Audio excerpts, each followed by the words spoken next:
Melihat lebih jauh rencana pengelolaan sampah jelang penutupan dan pasca penutupan TPA Suwung, kita sudah bersama Kepala Dinas Kehutanan dan Lingkungan Hidup Provinsi Bali, Imade Rentin. Selamat pagi, Pak Kadis. Di sini nampaknya ingin ada pertanyaan dari kondisi pengelolaan sampah di Bali. Secara umum, beban sampah yang dihasilkan setiap hari dan kemampuan pengelolaan yang ada di Bali itu seperti apa? Dan sektor apa sebenarnya yang menyumbang sampah terbesar di Bali, Bapak?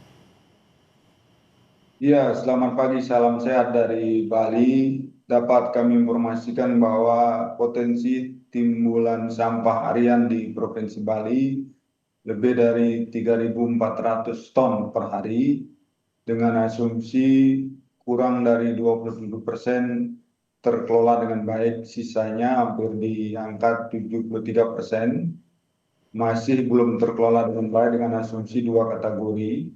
Pertama, ada yang dibuang ke tempat pemrosesan akhir di beberapa TPA yang ada di Bali.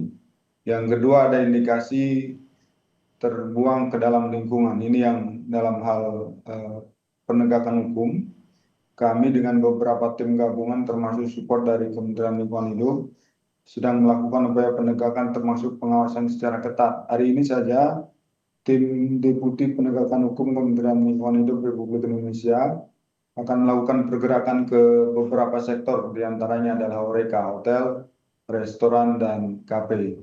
Jika ditanya sumber utama dari sampah yang ada di Provinsi Bali, tentu kami harus memetakan dari berbagai sektor.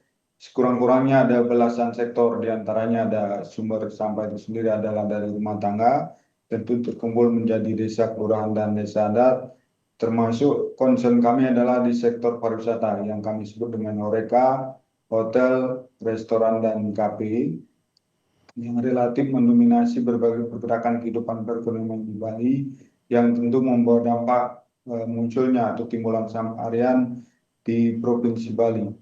Berbicara keputusan Menteri Lingkungan Hidup yang memberikan sanksi administratif kepada kami di Bali, tentu sejak Mei 2025 yang hanya diberi batas waktu 180 hari, itu tepat jatuh di akhir Desember 2025, kami di pemerintah Provinsi Bali tentu melalui Dinas Kehutanan Lingkungan Hidup telah melakukan berbagai upaya. Salah satunya adalah aktivasi dan pembuatan instalasi pengolahan air limbah yang baru.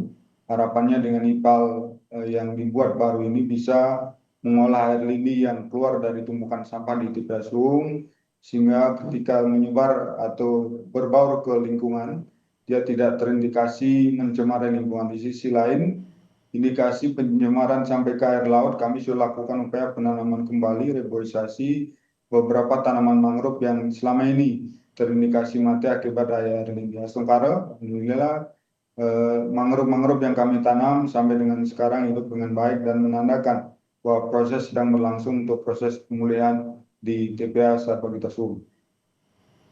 Baik, sudah ada beberapa strategi yang disiapkan menanggapi wacana penutupan TPA yang dinilai, yang diklaim salah satu yang terbesar di Bali.